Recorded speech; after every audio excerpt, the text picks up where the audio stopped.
अस्सलाम वालेकुम रहमतुल्लाह। ट्रैवलिंग व्लॉगर में आपको खुशामदीद कहा जाता है या ट्रैवलिंग विद अरशद में।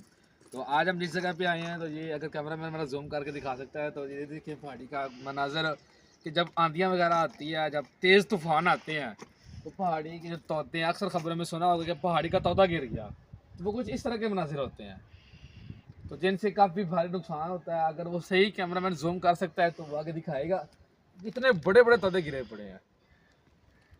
तो ये जो अभी जो करंट लोकेशन है मेरी, जो मेरी अभी करंट लोकेशन है ये चनाब नगर है। इस वक्त मैं चनाब नगर की पहाड़ियाँ हैं और चिनियोट की पहाड़ियाँ भी से आप कह सकते हैं।